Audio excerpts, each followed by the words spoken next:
Kiwi. The Radio Wammo Breakfast.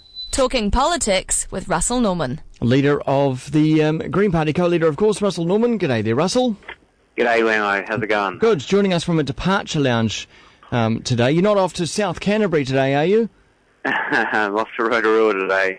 That's where the news is focused at the moment, of course, with the big old government bailout, $1.775 billion or $405 for every man and woman and child in New Zealand, according to the Herald this morning. But who knows? It's maths, and journalists aren't very good at that. Of course, the government guaranteed deposits in these financial institutions back in 2008. Do you think they envisaged this kind of bailout? I think it was always one of the options on the cards. I mean, the finance companies were always going to be our problem, not the banks. And South Canterbury Finance, of course, has the challenging dimension that it is quite critical to the South Island economy.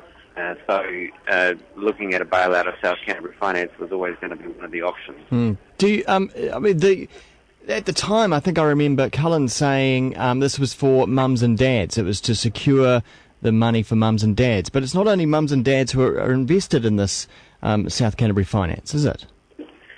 It's certainly lots of others as well, though the retail deposits are up to $250,000. That's how much they'll pay out. The government has, however, paid out a further about $175 million that they didn't have to pay out because they wanted to get their hands on the assets, basically.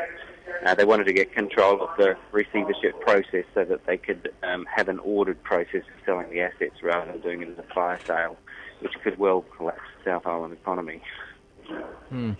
Okay, so they're getting a hold of these assets and then, as you say, going to be selling them off.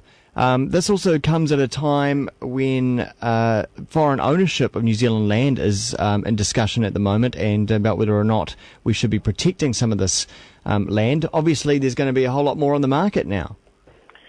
Well, I suspect that the government strategy will be to sell it pretty slowly. There's already a heap of dairy land on the market because the banks that were caught up in giving too much money to the dairy sector have forced a lot of dairy land onto the market, and it's not selling. So I suspect if the government's got half a brain, they'll take their time. But you're quite right. The real danger is the highest price and the quickest way to sell this land that the government now basically controls would be to sell it to overseas investors, and there's some very deep pockets that would buy it. So I think that we've got to keep the pressure on the government not to flog it off. Well, of course, now that the government owns this land, they should have the ultimate control and can oversee the procedure and see where it's going. Yeah, they don't actually own it. Well, they're the first creditor in the receivership process. So they had the option of injecting capital in South Canterbury Finance and getting control of it, which they could have done over the last 6 months or so, really, because it was in so much trouble. But they didn't do that option. What they've done is let it go into receivership. So they're basically now the lead creditor, sole and lead creditor. So that gives them a lot of say, but they don't have direct control in a way that they would have had they actually taken over the company directly. The deadline that I think the government in 2008 gave for these kinds of bailouts, was it December next year? There's been a few deadlines, but it's got to roll out that in October 12 they were not going to pay any interest anymore, which is interesting given that things fallen over now. If it had fallen over after October 12, the cost would have been much lower. Oh, right. The really interesting point in all of this was that April Fool's Day this year, which is when South Canterbury got their retail deposit extended. And I think we really need to be looking at Treasury now and asking why did they extend the retail deposit in April, on actually April Fool's Day, when they must have been aware of how much trouble it was in. But also, where are the rules in here? Because as soon as those deposits were guaranteed, it did enable these investors to be reckless. I think that's absolutely right. I mean, moral hazard is the kind of technical term for it, but basically it meant that what seems likely to have happened over the last few months is that they've been making pretty reckless loans in the hope that they could get their way out of it by taking greater and greater risks. and it also meant that investors could put their money in it, knowing that the government would bail it out. So, that's why the retail deposit scheme is being wound back, is there are real moral hazard problems with it. It was essential in the middle of the global financial crisis, just because otherwise things could have fallen over. Yeah, so that then I get back to that deadline. Why don't we bring this deadline forward, do you think, and let's have a cut-off time that's closer than the end of next year?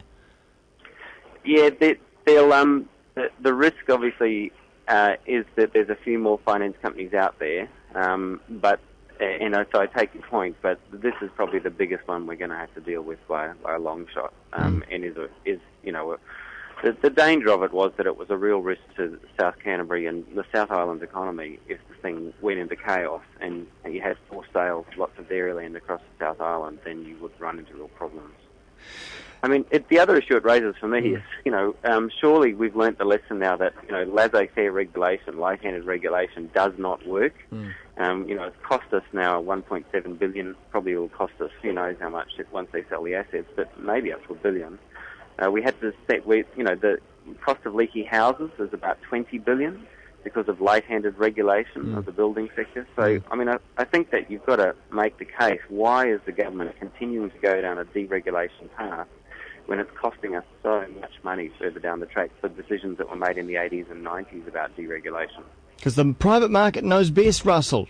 You know that? Yeah, well, it didn't work for Air New Zealand, of course, which got privatised and then the government had to buy it back because the private managers destroyed the company. There's obviously, a critical place for the market in our society. There's also a critical role for good government regulation, particularly when the taxpayer is the one that ends up picking up the bill for the whole thing. There's a strong argument to regulate strongly. Russell Norman, the co-leader of the Greens, thanks very much for your time. Pleasure, Wammo. That is Russell Norman joining us from the Departure Lounge there this morning.